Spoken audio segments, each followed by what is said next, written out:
Philippine Criminology Licensure Examination. Subject: Crime Detection and Investigation. Question number 1. The primary purpose of crime scene investigation is to A. Arrest the suspect immediately.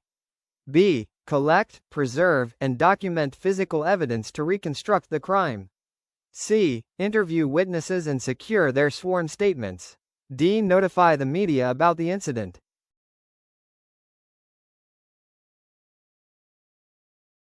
Correct answer: B. Collect, preserve, and document physical evidence to reconstruct the crime.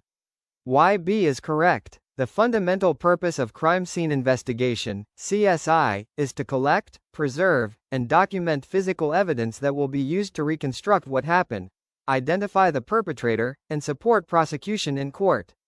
Evidence integrity is the cornerstone of any criminal investigation. Why the others are wrong? A. Arresting a suspect is a function of law enforcement operations, not the primary purpose of crime scene investigation. An arrest without evidence is legally weak. C. Witness interviews are part of investigation but are conducted separately from crime scene processing. They are not the primary purpose of CSI. D. Media notification is a public information function, not a crime scene investigation function. Premature media disclosure can contaminate the investigation. Edge knowledge. When asked about the purpose of CSI, always look for the answer that involves evidence. The word collect, preserve, document is the classic textbook answer for this type of question. Question number 2. Under the Philippine context, the term corpus delicti in investigation refers to A. The body of the victim found at the crime scene. B. The physical evidence presented in court. C. The material proof that a crime has been committed. D. The confession of the accused.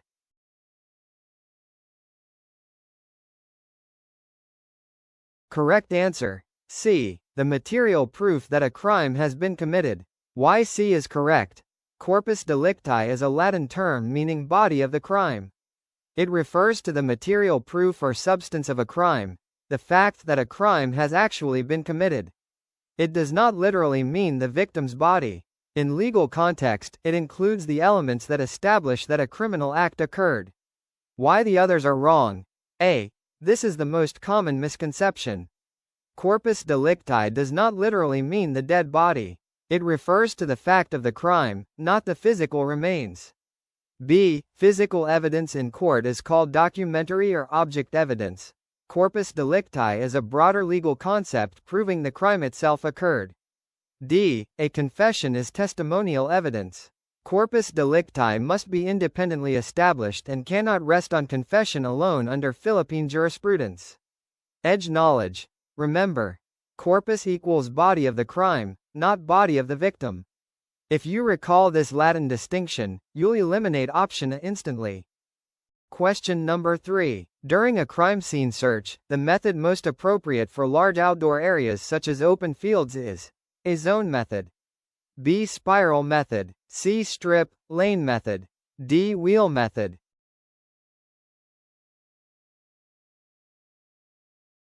Correct answer: C. Strip, lane method. Why C is correct? The strip or lane method, also called the line search method, is the most practical and efficient technique for searching large outdoor areas.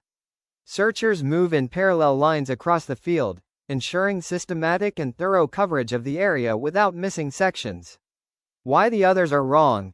A. The zone method divides the area into sections, quadrants, and is best for indoor scenes or rooms.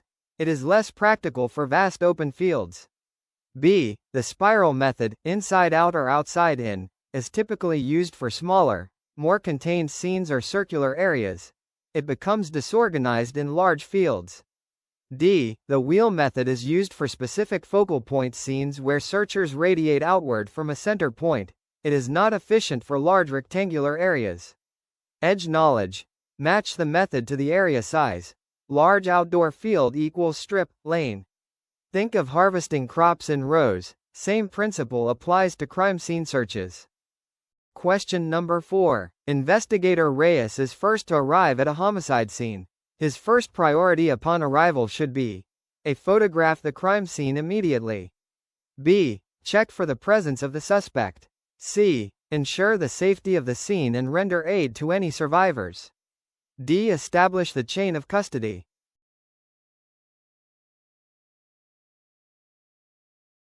Correct answer. C. Ensure the safety of the scene and render aid to any survivors. Why C is correct. The first responder's priority upon arrival at any crime scene is officer safety first, then rendering aid to survivors. Life safety supersedes evidence collection. A scene is not processed until it is declared safe. This follows the standard safety survivors scene protocol. Why the others are wrong. A. Photography is part of scene documentation and comes after safety is ensured and the scene is secured. Photographing prematurely risks officer safety. B. While scanning for a suspect is part of tactical arrival, the overarching first priority is the safety of persons, including any injured, not simply checking for suspects. D. Chain of custody is established when evidence is collected, which only happens after the scene is rendered safe and secured. It cannot be the first action. Edge knowledge. In any situational question about first response, always choose the answer involving safety or saving lives first. Evidence comes second. Life over evidence, always. Question number 5. Which of the following best describes the chain of custody in criminal investigation? A. The sequence of events in committing a crime. B. The documented trail showing the seizure, transfer, and handling of evidence. C. The list of suspects identified during investigation. D. The order of authority among investigating officers.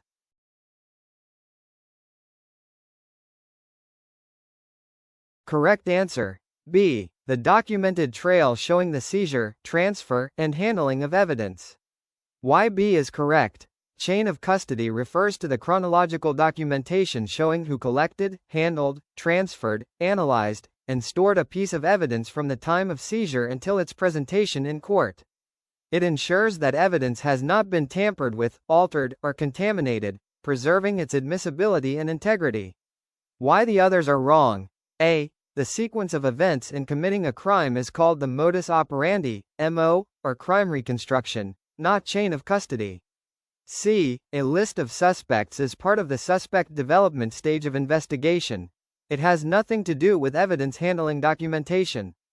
D. The order of authority among officers is a matter of command structure or organizational hierarchy, unrelated to evidence management. Edge knowledge. Key phrase equals handling of evidence. Anytime a question asks about who touched, moved, or stored evidence, the answer is always chain of custody. Question number 6. The technique used by investigators to obtain information from a reluctant or hostile witness is called interrogation. B. Deposition. C. Interview. D. Custodial investigation.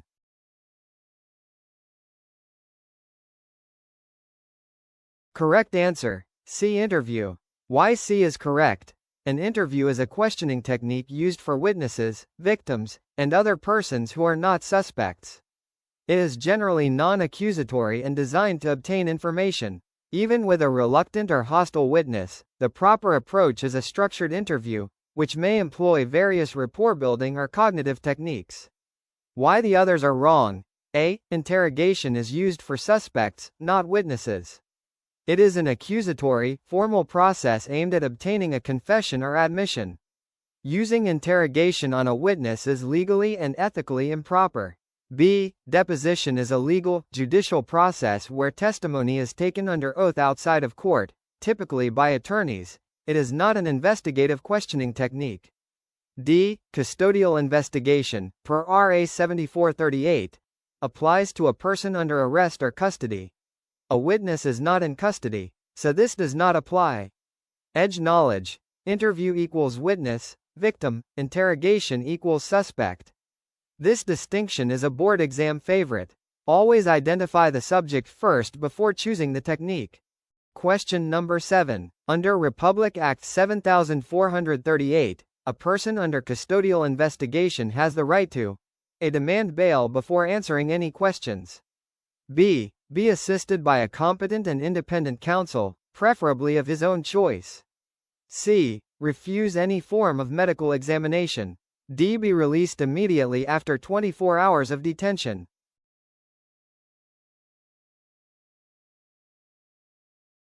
Correct answer. B. Be assisted by a competent and independent counsel, preferably of his own choice. Why B is correct. RA 7438 defines the rights of persons under custodial investigation. Among the most fundamental rights is the right to counsel, competent, independent, and preferably of the person's own choice. If the person cannot afford one, the state must provide one. Any waiver of this right must be done in writing and in the presence of counsel. Why the others are wrong. A. The right to bail is governed by Rule 114 of the Rules of Court and Constitutional Provisions on Bail, not RA 7438. It is not triggered solely by custodial investigation. C. There is no provision in RA 7438 allowing a detainee to refuse medical examination, especially if injuries are relevant to the case or if it protects the detainee's own health.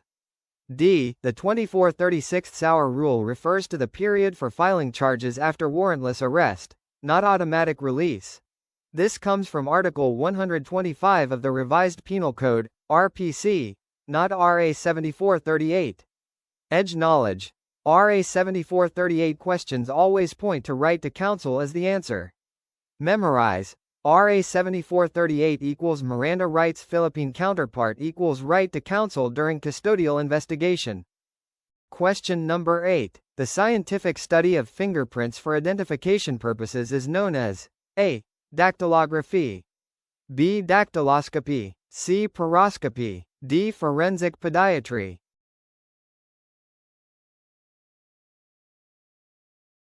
Correct answer. B. Dactyloscopy. Why B is correct. Dactyloscopy is the scientific study and comparison of fingerprints for the purpose of identification. It is the most widely used biometric method in criminal investigation worldwide, including the Philippines. It is based on the three fundamental principles. Fingerprints are unique, permanent, and classifiable. Why the others are wrong. A. Dactylography refers to the study of fingerprints in general or the art of fingerwriting, sign language.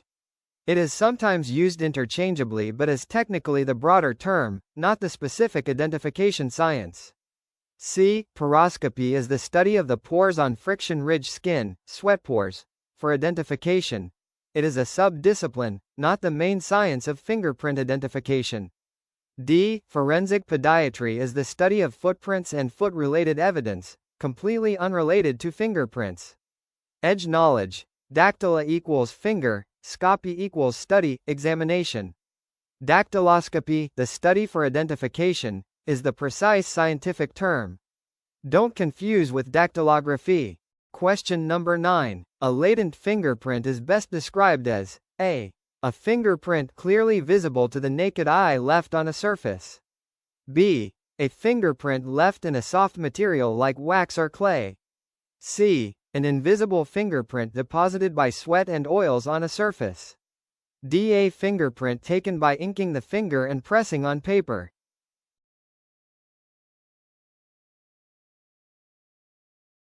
Correct answer. C. An invisible fingerprint deposited by sweat and oils on a surface. Why C is correct. A latent fingerprint, from the Latin latens, meaning hidden, is a friction ridge impression deposited by perspiration and body oils that is invisible or barely visible to the naked eye. It requires development techniques, e.g., dusting with fingerprint powder, ninhydrin, cyanoacrylate fuming, to make it visible. Why the others are wrong. A fingerprint clearly visible to the naked eye is called a patent, visible, fingerprint. Examples include prints left in blood, grease, or paint. B. A fingerprint left in a soft, pliable material, wax, clay, putty, soap, is called a plastic, molded, fingerprint, because it creates a three-dimensional impression.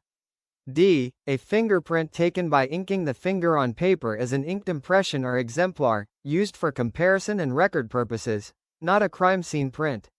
Edge knowledge. Remember the three types. Latent equals hidden, patent equals visible, plastic equals molded. This triad is a recurring board exam topic. Latent equals invisible equals needs development. Question number 10. The Henry classification system for fingerprints uses which of the following as the primary basis for classification? A. Number of ridges in each finger. B. presence or absence of whorls in a set of 10 fingers. C. The shape of the loop pattern. D. The location of the core and delta.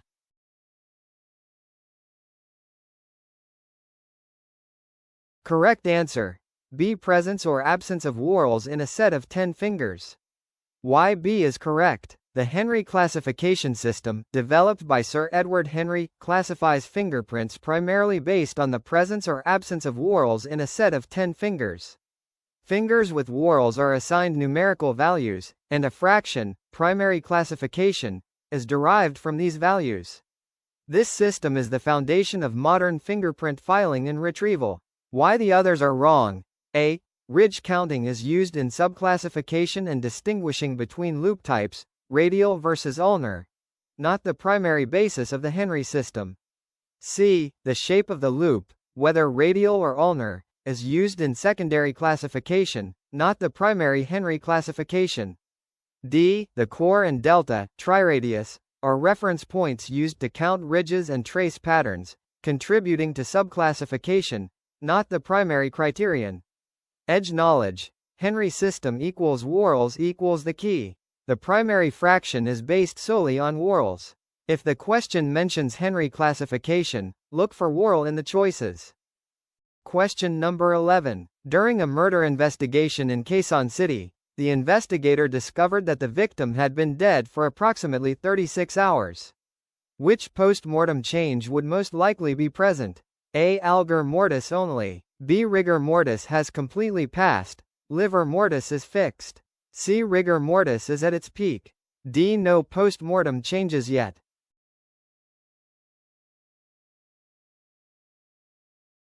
Correct answer.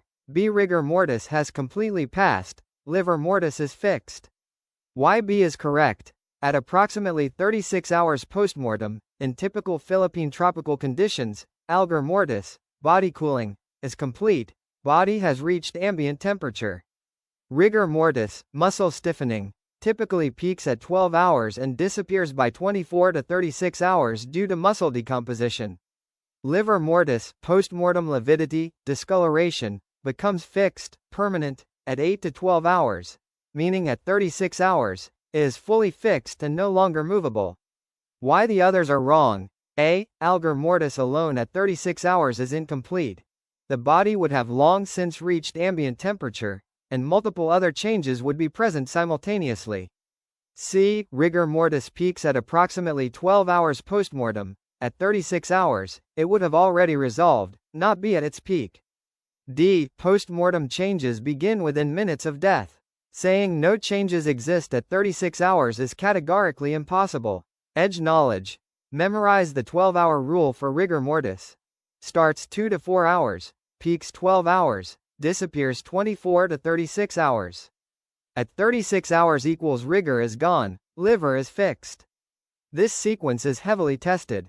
Question number 12. The document that authorizes law enforcement officers to search a specific place and seize specific items is called a warrant of arrest. B. Subpoena duces tecum. C. Search warrant. D. Writ of habeas corpus.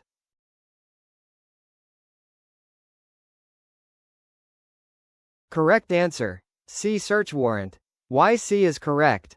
A search warrant is a written order issued by a judge directing a law enforcement officer to search a specified place for specific items and to seize them.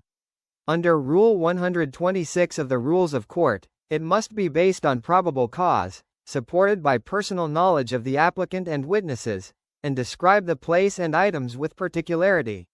Why the others are wrong. A. A warrant of arrest authorizes the apprehension and custody of a person, not the search of a location or seizure of items.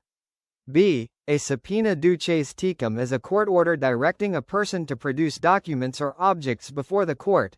It is a judicial, not an investigative, tool.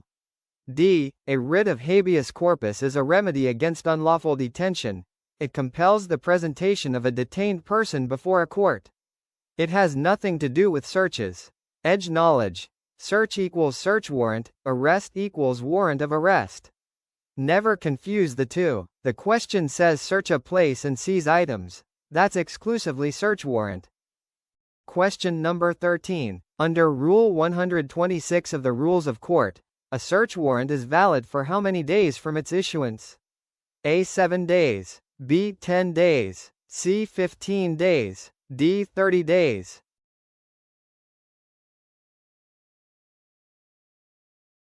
Correct answer. B. 10 days.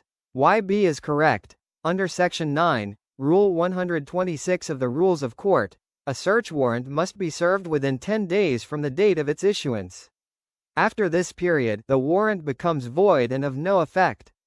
Officers must execute it promptly to avoid expiration. Why the others are wrong? A. 7 days is not the validity period under Rule 126. This is a common distractor. Do not confuse with other procedural timelines. C. 15 days is not the correct validity period for a search warrant. This number appears in other legal periods, e.g., filing of pleadings, and is used as a distractor. D. 30 days is not the validity of a search warrant. This is an incorrect figure sometimes confused with other legal periods such as preliminary investigation timelines. Edge knowledge. Search warrant equals 10 days. Associated with 10 dur a search equals 10 days. This is a very common board exam factual recall item. Simply memorize. Rule 126 equals 10 days. Question number 14. The term modus operandi in criminal investigation refers to A. The motivation behind the crime. B. The habitual method or pattern used by a criminal in committing crimes. C. The legal basis for prosecuting the accused. D. The identity of the primary suspect.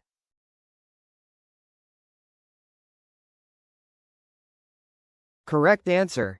B. The habitual method or pattern used by a criminal in committing crimes. Why B is correct? Modus operandi, MO, is a Latin term meaning method of operation. In criminal investigation, it refers to the characteristic pattern, method, or technique habitually employed by a criminal when committing offenses. MO analysis helps investigators link crimes to a common perpetrator and identify unknown suspects. Why the others are wrong? A. The motivation behind a crime is called the motive, which is an element of the investigative process but entirely different from MO. Motive is why. MO is how. C. The legal basis for prosecution is the charge or criminal information filed by the prosecutor. It is a legal concept, not an investigative term like MO. D. The identity of the primary suspect results from the suspect development process in investigation. MO is a tool to find the suspect, not the suspect's identity itself.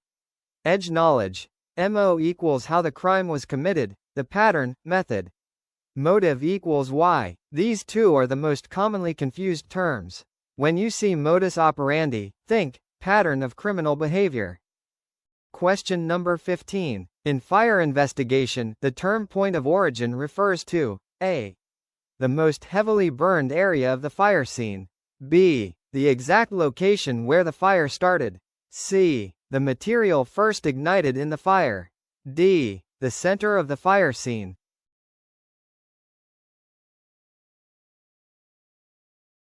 Correct answer. B. The exact location where the fire started. Why B is correct? The point of origin is the precise location where the fire started, the specific spot where heat, fuel, and oxygen first combined to initiate combustion. Identifying the point of origin is the most critical step in fire investigation, as it helps determine the cause, accidental, natural, or incendiary, arson. Why the others are wrong? A. The most heavily burned area is not necessarily the point of origin. Fire spreads and may burn more intensely in areas with greater fuel load, not necessarily where it started. This is a classic misconception. C. The material first ignited is called the first fuel ignited or ignition source material. It is a component of cause determination, distinct from the location concept of origin. D. The center of the fire scene is a geometric concept. The point of origin may be at the edge, corner, or any location. It is not defined by centrality. Edge knowledge. Origin equals where the fire started, location. Cause equals why, HOW the fire started. Most heavily burned does not equal origin. Fire travels upward and outward from origin. Remember, the burn pattern inverts upward, V pattern points to origin. Question number 16. An investigator notices a V pattern or cone pattern on a wall at a fire scene. This pattern indicates A. The presence of an accelerant at the base of the wall. B. The approximate area of fire origin at the base of the versus C. The fire was electrically caused. D. The victim attempted to escape through that wall.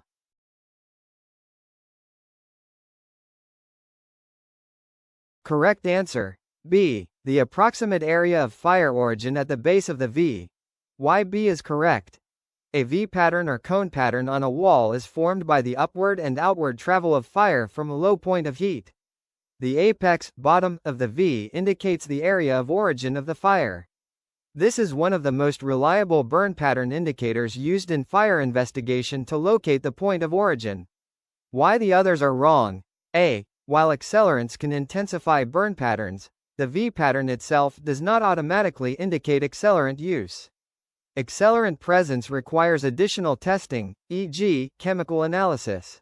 The V pattern is primarily a directional fire travel indicator.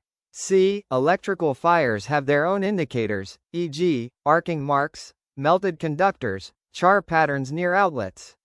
A V pattern alone does not specify an electrical cause. D. Victim escape attempts leave biological or physical traces, drag marks, blood, footprints, not burn patterns on walls. A V pattern on a wall is unrelated to victim behavior. Edge knowledge. V pattern apex, bottom tip, equals point of origin area. Think of fire rising like a flame, narrow at the bottom, where it started, wide at the top. The V is fire's signature pointing downward to where it began. Question number 17. Which of the following is not a quality of a good informant? A. Reliability and accuracy of information. B. Access to criminal networks or information sources. C. Personal friendship with the investigator. D. Motivation that aligns with legitimate investigative goals.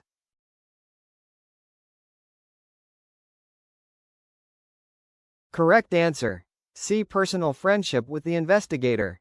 Why C is correct? Personal friendship with the investigator is not a quality of a good informant. In fact, it is a potential liability. Personal friendships can create bias, compromise objectivity, endanger the informant's cover, and expose the investigator to ethical violations or corruption charges.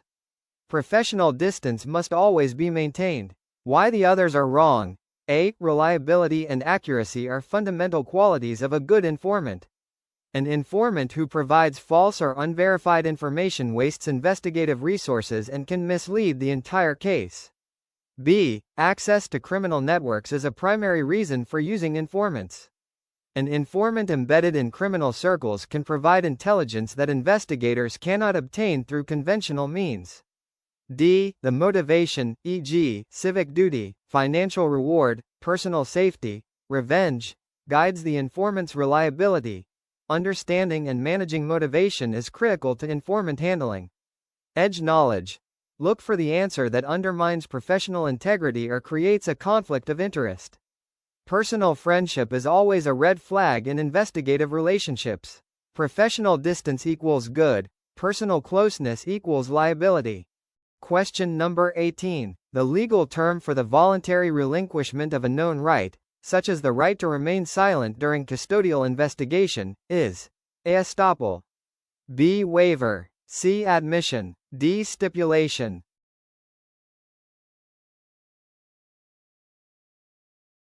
Correct answer. B. Waiver.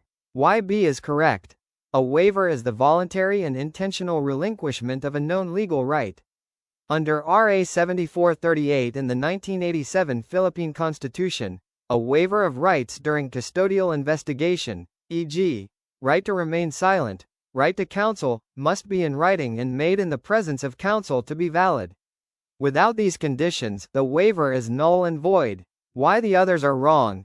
A. Estoppel is a legal doctrine that prevents a party from denying or asserting something contrary to what they previously stated or admitted.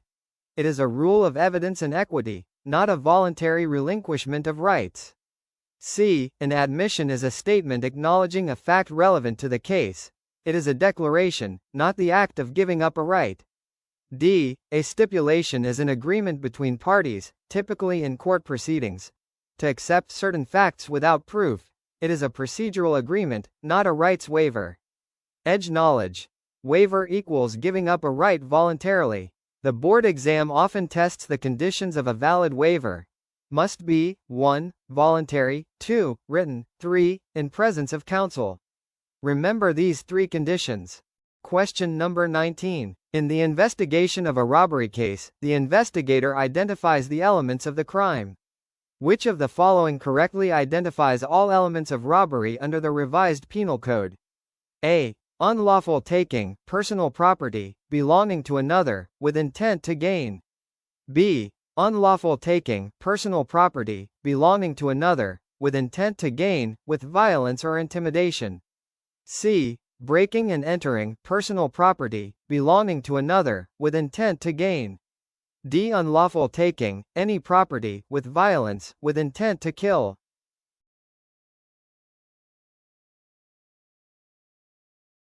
Correct answer. B. Unlawful taking, personal property, belonging to another, with intent to gain, with violence or intimidation. Why B is correct. Under Articles 293 to 295 of the Revised Penal Code, robbery is defined as the taking of personal property belonging to another, by means of violence against or intimidation of persons, or force upon things, with intent to gain, animus lucrandi. The distinguishing element from theft is the use of violence or intimidation. Why the others are wrong. A. This describes the elements of theft, Article 308, RPC, not robbery. Theft involves unlawful taking with intent to gain without violence or intimidation. Missing the violence, intimidation element makes it theft. C. Breaking and entering is an element of robbery with force upon things, a specific form, but is not a universal element of robbery. Not all robberies involve breaking and entering. D. Intent to kill is an element of homicide or murder, not robbery. Robbery requires intent to gain, not intent to kill. Using violence is a means, not the purpose. Edge knowledge. Robbery equals theft plus violence, intimidation. When the exam asks about robbery, always check if violence or intimidation is in the choice. Its absence makes it theft, its presence makes it robbery. Question number 20. The process of establishing the identity of a deceased person through comparison of antemortem and postmortem dental records is known as A. Forensic serology. B. Forensic odontology. C. Forensic anthropology. D. Forensic taphonomy.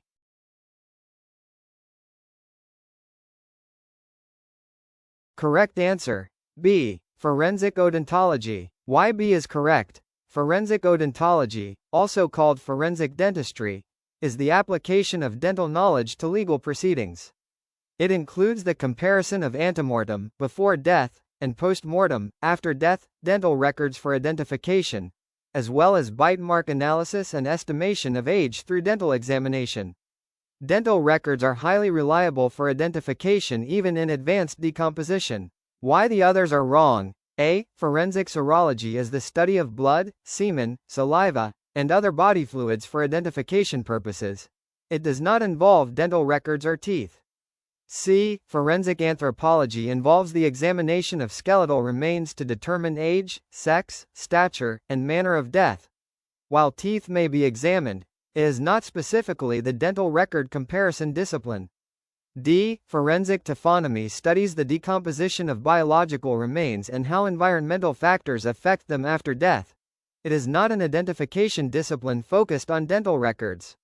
Edge knowledge. Odont equals teeth, Greek. Forensic odontology equals teeth-related forensic science. Any question mentioning dental records, bite marks, or tooth comparison equals forensic odontology. Question number 21. A surveillance technique where the subject is followed on foot by investigators is called A. Stationary surveillance. B. Undercover operation. C. Foot surveillance, shadowing. D. Electronic surveillance.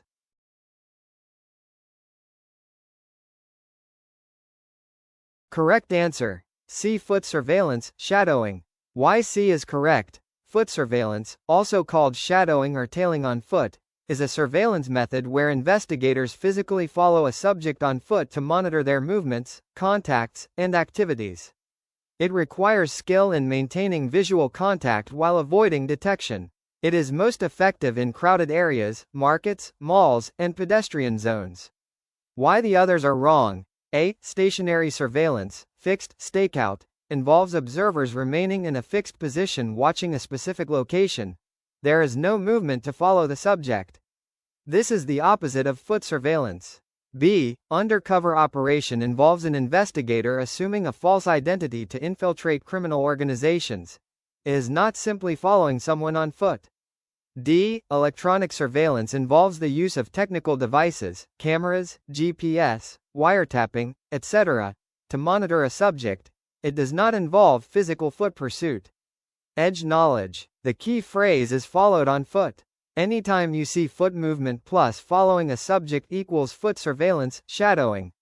Match the medium, foot, to the method name. Question number 22. Which of the following statements about circumstantial evidence is correct? A. Circumstantial evidence alone can never support a conviction in Philippine courts. B. Circumstantial evidence is weaker than direct evidence and is inadmissible. C. Circumstantial evidence may be sufficient for conviction if it forms an unbroken chain leading to guilt. D. Circumstantial evidence refers only to physical objects found at the crime scene.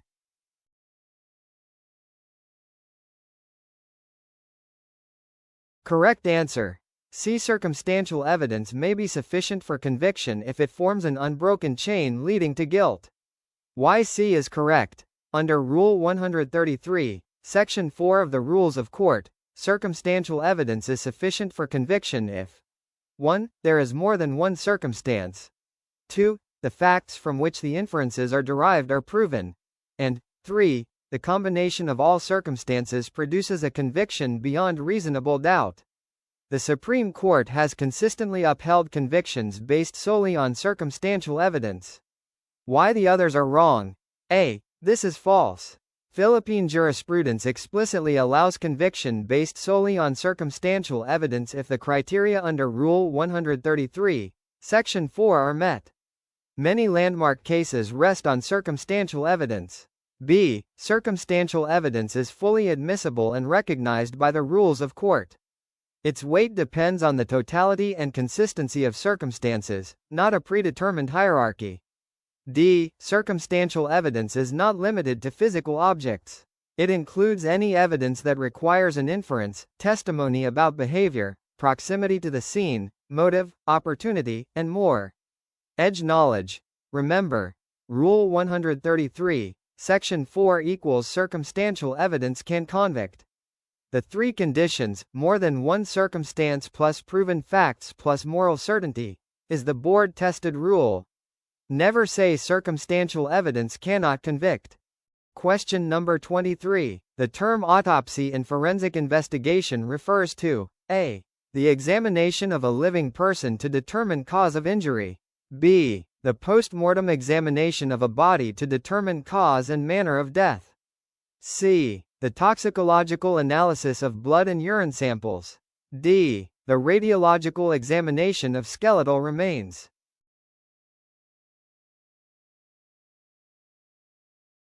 Correct answer. B. The post-mortem examination of a body to determine cause and manner of death. Why B is correct. An autopsy, also called a post-mortem examination or necropsy, is the systematic examination of a deceased person's body performed by a medico-legal officer or forensic pathologist to determine the cause of death, specific disease or injury, manner of death, natural, accidental, suicidal, homicidal, or undetermined, and time of death, among other findings. Why the others are wrong. A. The examination of a living person to determine injury is a medico-legal examination or physical examination. It is not an autopsy. Autopsy specifically applies to deceased persons. C. Toxicological analysis is a laboratory procedure examining biological fluids for poisons, drugs, or chemicals. It is often part of an autopsy but is not synonymous with it. D. Radiological examination of skeletal remains is a technique used in forensic anthropology or forensic radiology.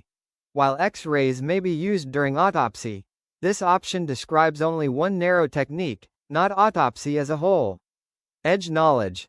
Auto, self, plus OPSY, C, equals to see for oneself, meaning examining the body directly. Autopsy equals post-mortem body examination for cause, manner of death. Any living person exam equals not an autopsy. Question number 24. In photography at a crime scene, the first type of photograph that should be taken is A. Close-up photographs of individual pieces of evidence. B. Mid-range photographs linking evidence to the scene. C. Overall, overview photographs showing the entire crime scene. D. Identification photographs of the suspect.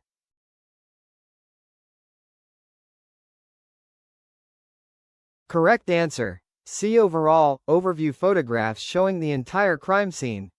Why C is correct? Crime scene photography follows a systematic sequence, overall to mid-range to close-up.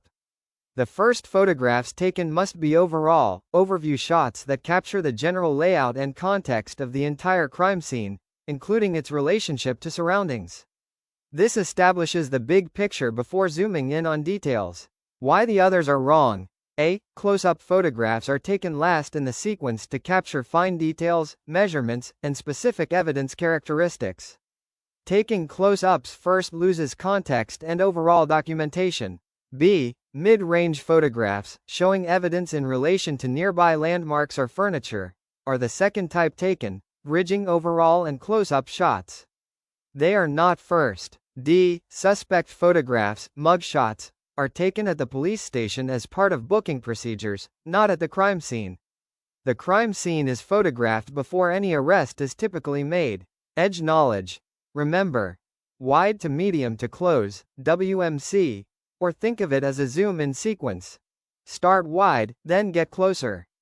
This photographic sequence mirrors how a journalist would cover a scene, establishing shot first, then details. Question number 25. Under the rules of court, which of the following is an example of real evidence? A. A sworn affidavit of the eyewitness. B. The murder weapon presented in court. C. A certified true copy of the birth certificate. D. The testimony of the ballistics expert.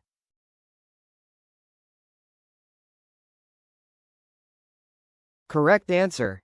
B. The murder weapon presented in court. Why B is correct? Real evidence, also called object evidence, refers to tangible, physical objects that are presented in court for the judge or jury to directly examine. The murder weapon, e.g., a knife, gun, or blunt instrument, is a classic example of real evidence. It is the actual physical object related to the crime. Why the others are wrong? A. A sworn affidavit is documentary evidence. It is a written document, not a physical object related to the crime itself. C. A certified true copy of a birth certificate is also documentary evidence. It is a document used to prove a fact, identity, age, not a tangible object from the crime. D. The testimony of a ballistics expert is testimonial, oral, evidence. It is spoken information from a witness, not a physical object. Edge knowledge. Real equals you can touch, feel, hold it in court. The murder weapon, the bloodied shirt, the stolen item, these are all real evidence. If it's a document equals documentary, if it's testimony equals testimonial, if it's a physical object equals real. Question number 26. The technique of lifting fingerprints from a non-porous surface such as glass or polished wood using fingerprint powder is called A. Fuming. B. Chemical development. C. Physical development. D. Dusting.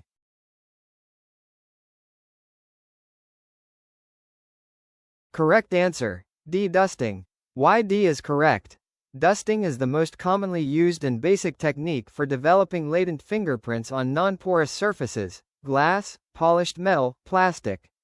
Fingerprint powder, black, white, or fluorescent, depending on surface color, is applied with a fingerprint brush and adheres to the oils and perspiration deposits of the ridge skin, making the print visible.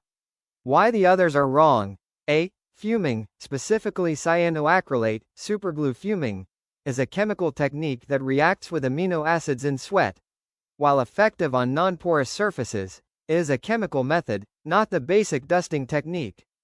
B. Chemical development includes methods like ninhydrin, for amino acids on porous surfaces like paper, DFO, or silver nitrate. These are chemical reagent methods, not the powder and brush technique. C. Physical development is a silver-based technique used on wet or water-damaged surfaces. It is a specialized technique, not the standard method for non-porous surfaces. Edge knowledge. Non-porous plus powder plus brush equals dusting. This is the most common real-world and exam-tested fingerprint technique. When you see glass or polished surface plus basic technique, answer is always dusting. Question number 27. In the investigation of a cybercrime case, what law in the Philippines specifically provides for the investigation and prosecution of cybercrime offenses? A. Republic Act 10173, Data Privacy Act. B. Republic Act 8792, E-Commerce Act. C. Republic Act 10175, Cybercrime Prevention Act of 2012. D. Republic Act 9995, Anti-Photo and Video Voyeurism Act.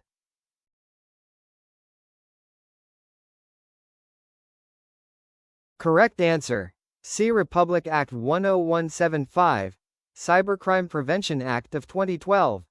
Why C is correct? Republic Act 10175, known as the Cybercrime Prevention Act of 2012, is the primary Philippine law governing the investigation, prosecution, and prevention of cybercrime.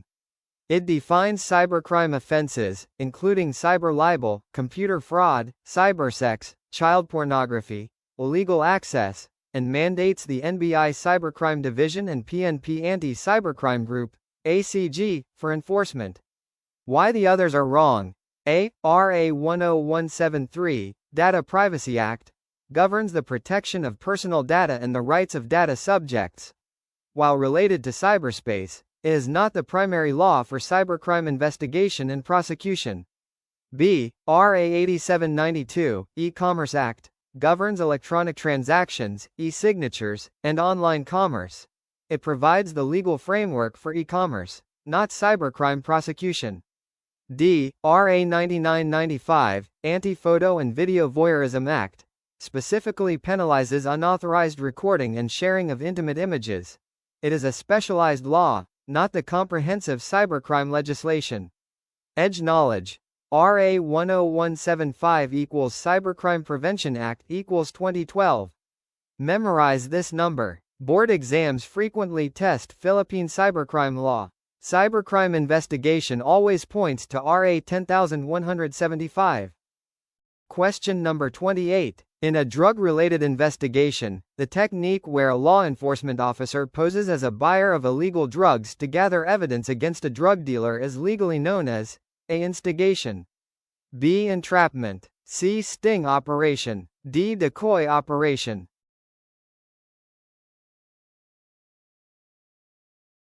Correct answer. B. Entrapment. Why B is correct? Entrapment, in the Philippine legal context and under RA 9165 Comprehensive Dangerous Drugs Act, is a lawful procedure where law enforcement officers act as poseur buyers to catch drug pushers who are already predisposed to commit the crime. Entrapment is legal and valid as a means of obtaining evidence. The criminal intent originates from the accused, not the officer. Why the others are wrong? A. Instigation is a legal and a valid defense for the accused. It occurs when the law enforcement officer induces or instigates an otherwise innocent person to commit a crime they were not predisposed to commit. Instigation absolves the accused. C. A sting operation is a colloquial, broader term for law enforcement operations using deception to catch criminals. Entrapment is the specific legal term recognized in Philippine jurisprudence for the buy-bust scenario. D. A decoy operation is a general tactical term for using a disguised officer as bait. It is not the specific legal term used in Philippine drug law cases. Edge knowledge. Entrapment versus instigation, the most commonly tested drug investigation concept. Key distinction. Entrapment equals criminal mind is the accused zone. Legal. Instigation equals criminal mind was planted by the officer. Illegal. Accused goes free. Question number 29. Investigator Santos is assigned to investigate a qualified theft case in a bank in Makati City. After completing his investigation, he prepares a written summary of facts, findings, and recommendations. This document is called A Affidavit of Complaint. B. Investigation Report, Spot Report, C. Progress Report. D. Final Investigation Report, Referral Report.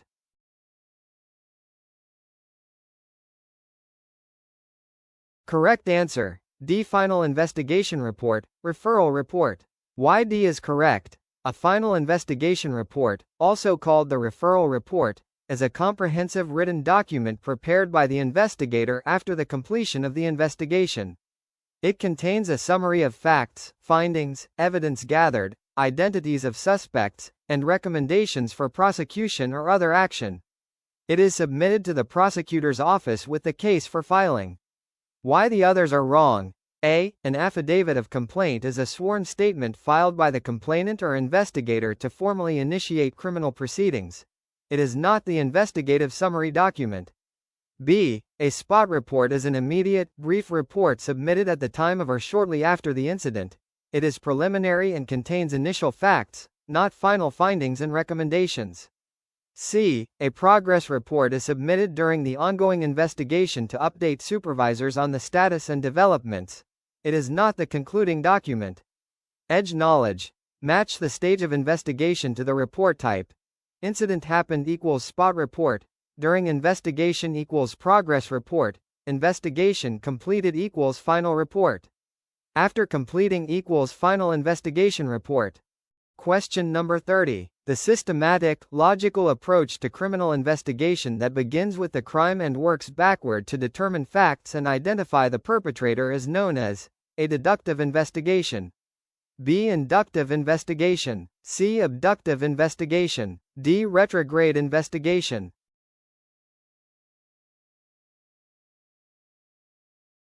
Correct answer. A deductive investigation. Why A is correct? Deductive investigation starts from a general premise, the known crime, facts, and reasons backward to reach specific conclusions about the perpetrator and circumstances. It works from the known to the unknown, from the crime scene evidence to the suspect's identity. This is the standard, logical methodology of criminal investigation. Why the others are wrong? B. Inductive investigation works in the opposite direction, from specific observations to a general conclusion. It builds patterns from individual facts but does not start with the crime and work backward. C. Abductive investigation involves making the best possible inference from incomplete information, inference to the best explanation. It is a logic concept but is not the standard term used in Philippine criminology textbooks for the described methodology. D. Retrograde investigation is sometimes used in logistics and supply chain analysis to trace backward through a chain. While conceptually similar, it is not the standard criminology term used in Philippine licensure exam contexts. Edge knowledge. Deductive equals crime to suspect, backward reasoning from known. Think of Sherlock Holmes. He starts with the crime, known, and deduces the criminal, unknown. Classic deductive logic. When the question says begins with crime to works backward, think deductive. If this video gave you an edge, sharpen that like button and subscribe to stay ahead.